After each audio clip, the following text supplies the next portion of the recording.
tahun ke-10 haji wada. Satu riwayat menyebut 114.000.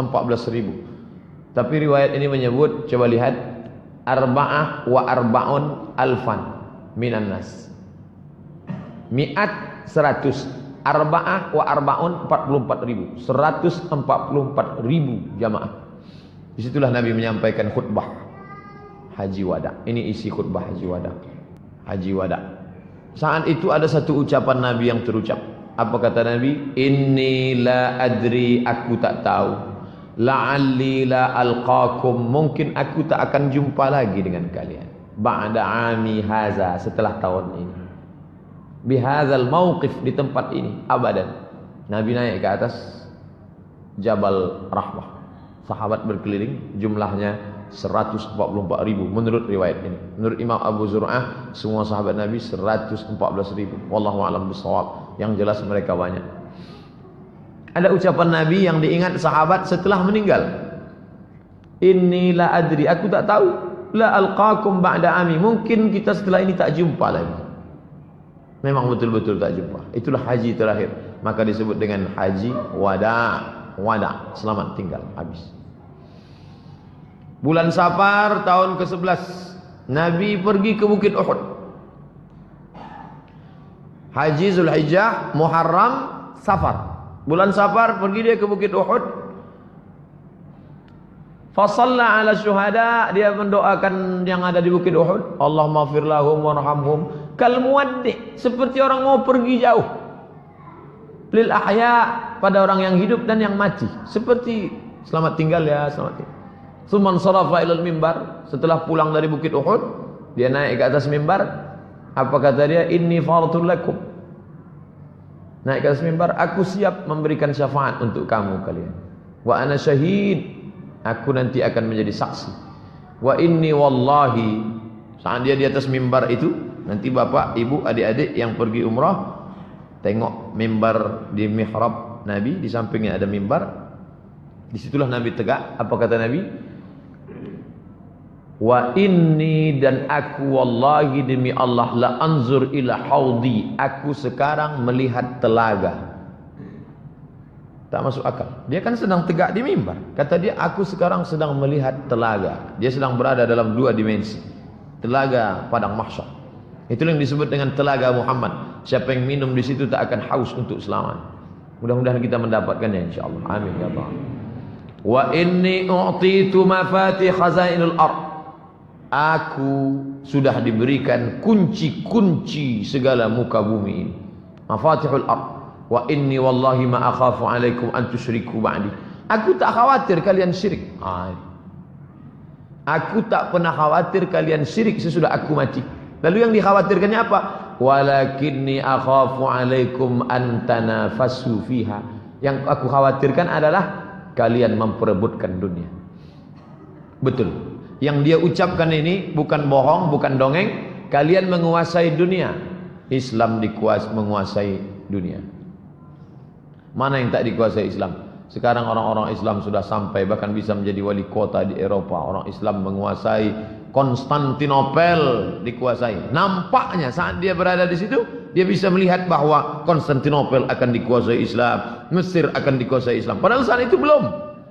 Aku sudah melihat kalian akan berkuasa. Aku tak takut kalian musyrik.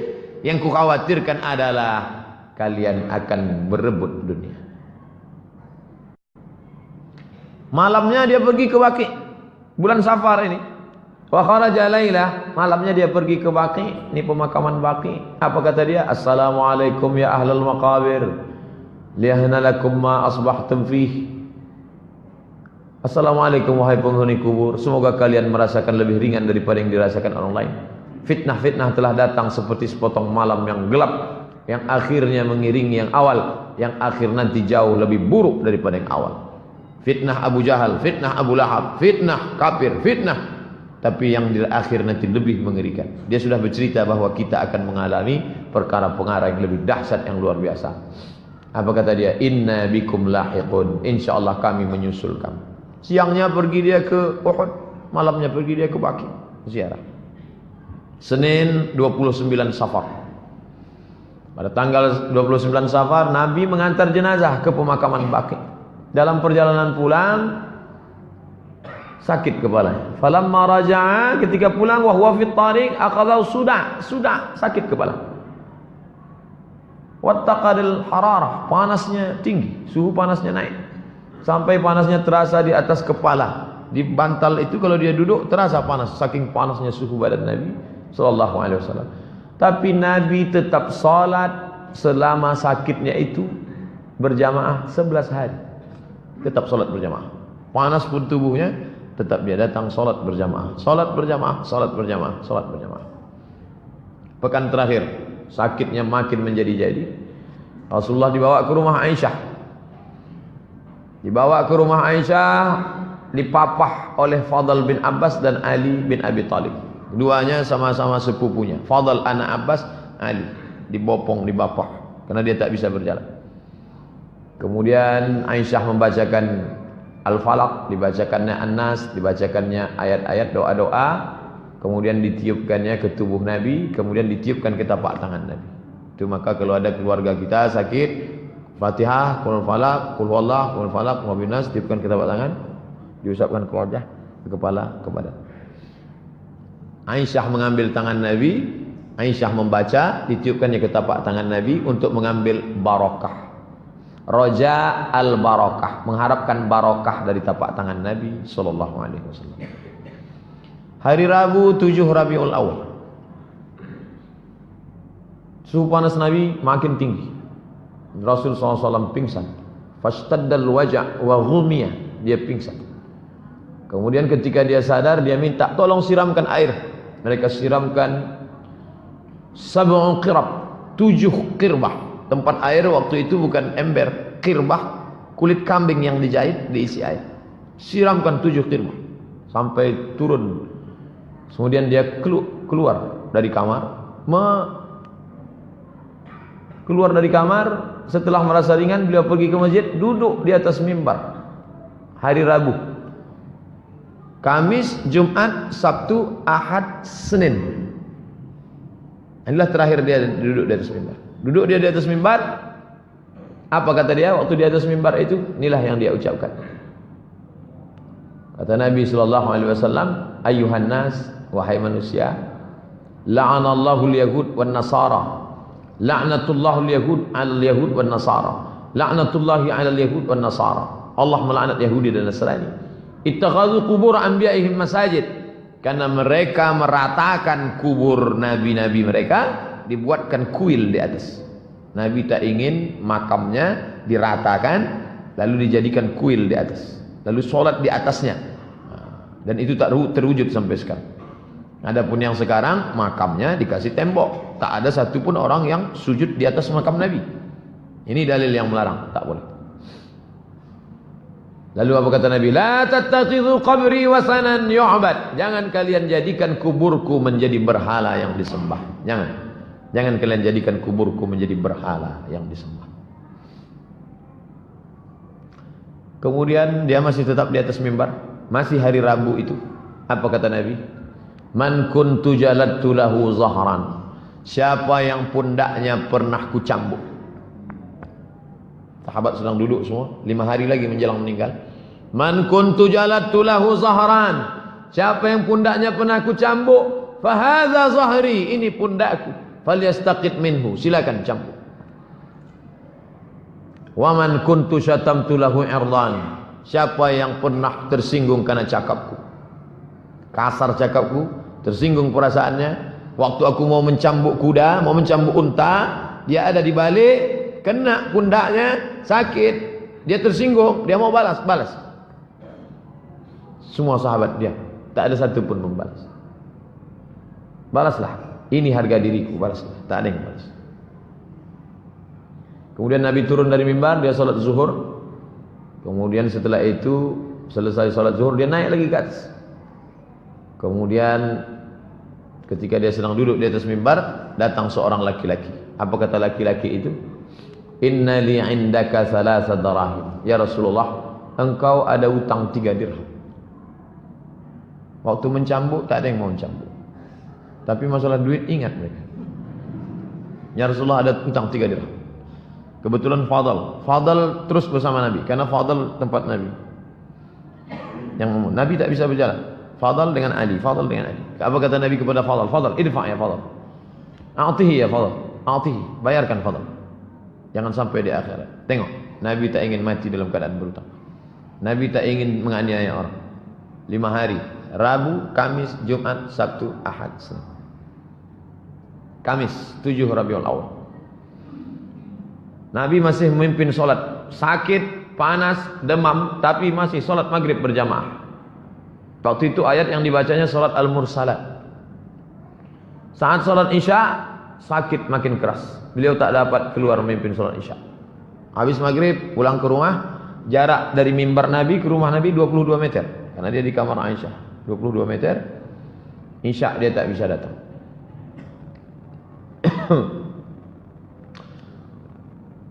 Isya makin parah sakitnya.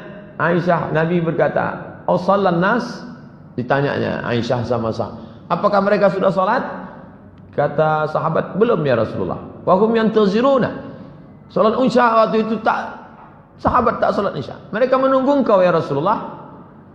Da'u lima, tolong ambilkan air.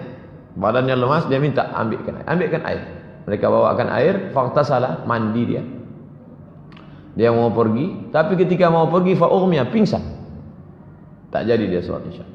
Tsumma afaqa, ketika dia sudah sadar, ditanyanya, "As-sallan nas?" Sudah salat Isya mereka? Belum. Mereka menunggu engkau ya Rasulullah. Mereka tak mau salat kalau tidak diimami Nabi. Wa waqa'a tsaniyan wa tsalisan. 3 kali sampai begitu. Minta air, pingsan. Tak jadi.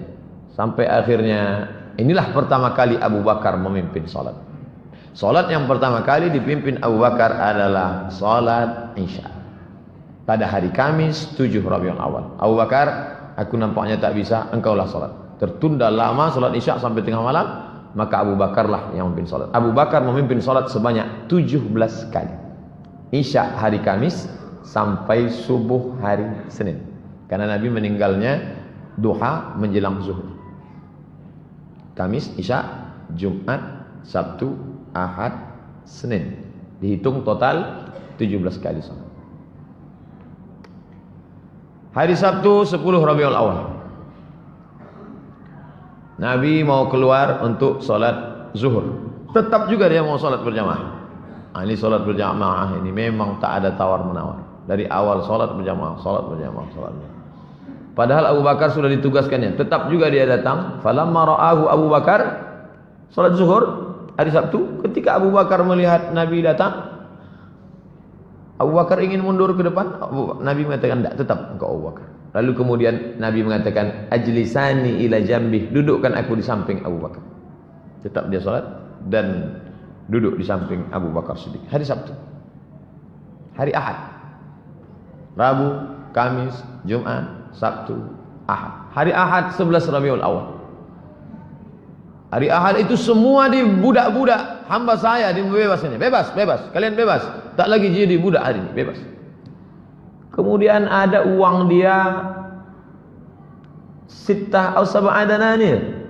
7 atau 6 atau 7 dinar. Semua diberikannya ke kaum muslimin. Wa wahaba lil muslimin aslihatahu. Pedang, tombak, dia berikan semua. Semua senjata-senjata dia berikan semua. Baju besinya tak dia berikan, karena baju besinya tergadai di tangan orang Yahudi. Dia meminjam 30 sok gandum. 30 kali 3 kilo, 90 kilogram gandum. Masih ada utang Nabi SAW. Yang berperang dapat 100 miliar itu, kemana hartanya? Habis dia bagikan untuk fakir miskin. Nabi tidak miskin, Nabi tidak melarat. Nabi adalah orang kaya yang dermawan dan low profile. Subuh Senin tanggal 12 Rabiul Awal, Nabi tegak, lalu dia singkapkan tirai kamar.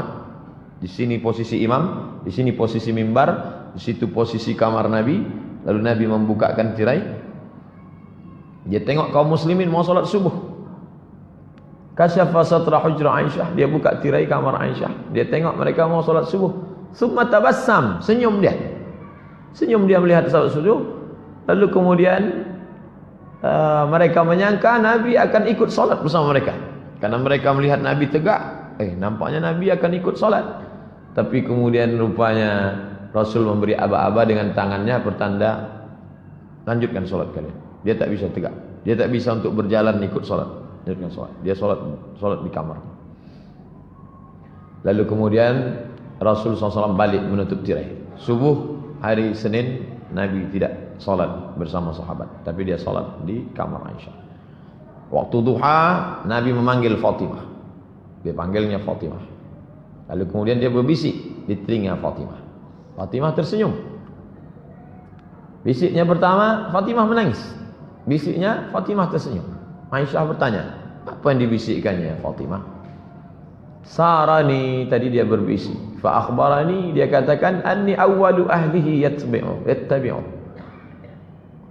Sarani, dia berbisik pertama kali, annahu yuqbadu fi waj'ihi alladhi tufiya fihi. Kata dia, ini sakitku ini tak lama lagi wahai Fatimah, dan aku akan mati. Maka menangis Fatimah. Fa bakaitu, lalu aku menangis. Summa sarani, berbisik dia yang kedua kali, dia beritahukan kepadaku, awwalu ahlihi, aku adalah orang pertama yang akan menyusul dia nanti. Cakapnya itu betul. Karena 6 bulan sesudah ini Fatimah pun meninggal. Jarak antara Nabi dengan Fatimah meninggal 6 bulan. Nanti setelah ini engkau yang akan menyusul. Fadhahiktu, aku pun tersenyum. Kemudian Nabi mengatakan, Fatimah sayyidatu nisa'il alamin. Fatimah, engkau adalah sayyidatu nisa'il alamin, pemimpin semua perempuan di dunia.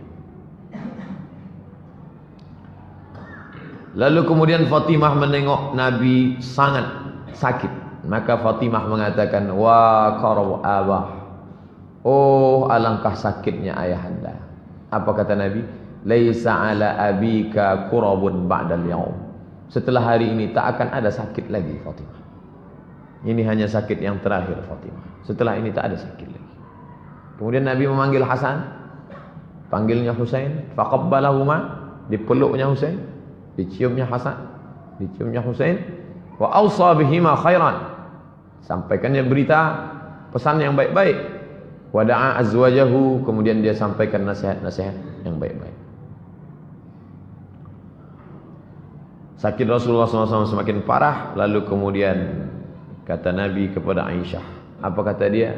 Ya Aisyah, wahai Aisyah, ma'azalu ajidu alamat ta'am, terasa di dalam sakitnya makanan yang kumakan waktu di Khaybar. Ini dalil bahwa dia mati diracun.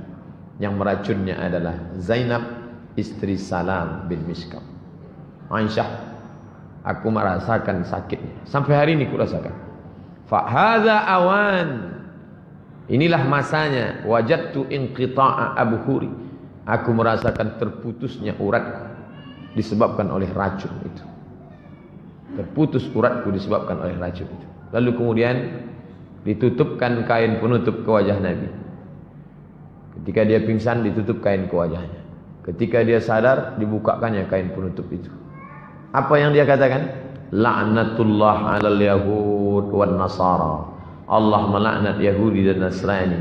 Ittakhadhu qubur anbiya'ihim masajid. Karena mereka menjadikan kubur nabi mereka sebagai tempat ibadah. Pesan yang tak berhenti dia katakan, jangan jadikan kuburku sebagai tempat ibadah. La yabqaina dinani bi ardil Arab, tidak akan ada dua agama di bumi Arab, hanya ada satu saja, Islam. Terus dia ulang, apa kata dia? As-salah, as-salah, salat, salat. Jangan lupa kalian, salat, salat. Wa ma malakat aymanukum, budak hamba sahaya kalian. Ada perempuan, ada laki-laki, jangan kalian aniaya, jangan kalian siksa. Kalau kalian sanggup seperti yang aku lakukan, bebaskan. Bebaskan. Karrara dzalika miraran, diulangnya beberapa kali. As-salah, as-salah. Jangan tinggalkan salat. Jangan tinggalkan salat. Wa ma malakat aymanukum. Menjelang siang, lewat waktu duha, panas matahari terik, menjelang siang. Senin 12 Rabiul Awal. Datang Abdurrahman bin Abu Bakar, masuk ke kamar membawa siwak. Abdurrahman masuk ke kamar bawa siwak. Lalu Aisyah melihat Nabi, matanya melihat siwak yang dibawa oleh Abu Bakar. Di situ Aisyah faham bahwa Nabi ingin bersiwak. Lalu kemudian Aisyah mengambil siwak itu. Siwak ini masih baru, belum berpakai, dilunakkannya ujungnya. Makanya Aisyah mengatakan air liur yang terakhir bertemu dengan air liur Nabi adalah air liurku. Maksud dia yang menggigit ujung itu, karena siwak kalau ujungnya kasar tak bisa dipakai. Dipakai nanti. Lalu Nabi memakai siwak. Sunnah, Nabi ingin bersih, badannya bersih karena dia mandi, badannya bersih karena disirami air, tapi mulut dia mau bersih semuanya, menghadap Allah SWT. Alangkah indahnya mati dalam keadaan habis gosok gigi, habis mandi, habis berwudu, bersih. Lalu kemudian aku ambilkan untukmu ya Rasulullah. Rasulullah mengangguk kepala. Lalu kemudian Rasul bersiwak. Rasul memasukkan tangannya ke dalam mangkok berisi air. Diambil. Ada mangkok berisi air, dimasukkannya tangannya, diusapkannya ke wajah. Apa kata dia saat itu? La ilaha illallah, inna lil mauti sakarat. Tak ada Tuhan selain Allah. Inna lil mauti sakarat. Sesungguhnya mati itu ada sakarat. Sakaratul maut yang sangat luar biasa. Inna lil mauti sakarat. Inna lil mauti sakarat. Menjelang siang Senin 12 Rabiul Awal, selesai bersiwak, Rasulullah mengangkat tangannya ke atas. Tangannya menangkat ke atas, menunjuk ke atas. Setelah dia menunjuk ke atas, matanya menatap ke atap kamar. Diangkatnya tangannya ke atas, matanya menatap ke atap kamar, lalu bibirnya bergerak. Kata Aisyah, aku melihat bibirnya bergerak. Dia mengucapkan Ma'alladzina an'amta 'alaihim an-nabiyyin siddiqin. Ma'alladzina an'amta 'alaihim, bersama dengan orang yang kau berikan nikmat, minan nabiyyin, para nabi, as-siddiqin, orang yang siddiqin, wasyuhada, orang yang mati syahid, was-salihin, orang yang saleh. Allahumma firli, ampunkan aku ya Allah, warhamni, rahmati aku ya Allah, wa alhiqni bir rafiqil a'la. Ini yang diulangnya 3 kali. Allahumma rafiqul a'la, Allahumma rafiqul a'la, Allahumma rafiqul a'la. Waktu duha Senin, hari mulai manas 12 Rabiul Awal. Allahumma salli ala Sayyidina Muhammad wa alihi. Itulah yang dapat saya sampaikan. Mudah-mudahan ada manfaatnya, bisa kita ceritakan ke anak cucu kita tentang Nabi Muhammad sallallahu alaihi wasallam. Tapi yang saya sampaikan ini belumlah seberapa. Baca buku-buku yang lain. Beli kitab Ar-Rahiq Al-Maktum, beli kitab Sirah Nabi yang ditulis oleh Ibnu Katsir, beli kitab Sirah Nabi yang ditulis oleh Imam Ibnu Hisham, Ibnu Ishaq, karena kita tak akan cinta kalau tidak mengenal Nabi Muhammad. Maulid tak lain tak bukan adalah mengenalkan Nabi Muhammad sallallahu alaihi wasallam.